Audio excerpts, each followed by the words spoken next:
আজ বাজার থেকে হেলাঞ্চে শাক এনেছে আর সেই সঙ্গে এনেছে মায়া মাছ। আমি এই হেলাঞ্চে দিয়ে মায়া মাছের ঝোল রান্না করব।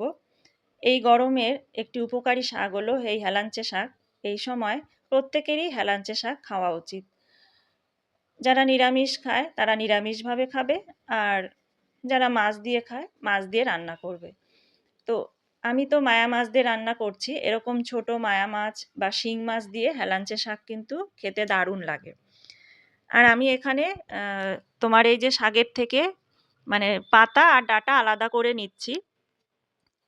একসঙ্গে এত পাতা খাওয়া যায় না। বেশি পাতা থাকলে খেতে ভালো লাগে না, একটু তিতো তিতো লাগে। তো সেই জন্য ডাঁটা পাতা আলাদা করে নিচ্ছি। ডাঁটাগুলো একদম কচি আছে। আর খুব সুন্দর এই শাকগুলো। তো আমার এখানে এতটা শাক আছে, আমি একদিনে রান্না করব না।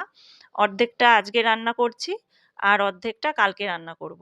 আর মাছও অনেকটা আছে। তো কিছুটা মাছ আজকে রান্না করব আর কিছুটা মাছ কালকে রান্না করব।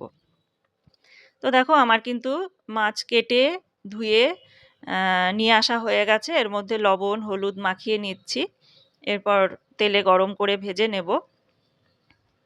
একটা সময় ছিল যখন আমি এই হেলাঞ্চে শাক একদমই খেতে পারতাম না। তখন আমার কাছে গন্ধ লাগতো, তেতো লাগতো। আর এখন আমি খাওয়াও শিখে গেছি আর খেতেও খুব ভালো লাগে। আর এই হেলাঞ্চে শাকের ঝোলটা না গরম গরম খেতে গরম ভাতের সঙ্গে দারুণ লাগে। তো দেখো মাছগুলো ভেজে তুলে নিয়েছি। আর তেলের মধ্যে আমি একটু রাঁধুনি ফোড়ন আর হলুদ দিয়ে দিয়ে দিয়েছি পরিমাণ মতন জল। আর জল দিয়ে লবণ আর কয়েকটা চেরা কাঁচা লঙ্কা দিয়ে শাকের ডাঁটাগুলো দিয়ে দিয়েছি। এই শাক কিন্তু ভেজে রান্না করা যায় না, এটা এইভাবেই রান্না করতে হয়। আর যেহেতু কচি বেশ ডাঁটাগুলো তাড়াতাড়ি সেদ্ধ হয়ে গেছে, এরপরে আমি মাছগুলো দিয়ে আর একটু ফুটিয়ে এরকম ঝোল ঝোল অবস্থাতেই নামিয়ে নিয়েছি। এটা এরকম ঝোল ঝোল খেতে হয়। আর এদিকে ওই যে পাতাগুলো ছিল, পাতার একটু বড়া ভেজে রেখে দিচ্ছি। যেহেতু সবই উপকার, কিছুই ফেলা যাবে না।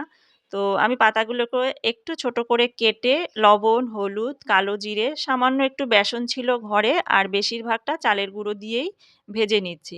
জানো তো আমাদের এখানে অনেক চপের দোকানে এই এখন এই হেলেঞ্চে শাকের বেশ এই পুরো গাছ শুদ্ধ, মানে যেরকম বেগুনি লম্বা লম্বা হয় এরকম গাছ শুদ্ধ হেলাঞ্চের পকোড়া বা চপ বলো কিনতে পাওয়া যায়। তো এরকম সবাই কিনে খায়। তো আমি তো এখানে একটু ছোট করে পাতাগুলো কেটে আমি এইভাবেই ভেজে নিলাম আর গরম ভাতের সঙ্গে এটা খেতে দারুণ লাগবে। তো অনেকদিন পরে এই প্রথম এটা খাচ্ছি। মোটামুটি আমার সব রান্না হয়ে গেছে।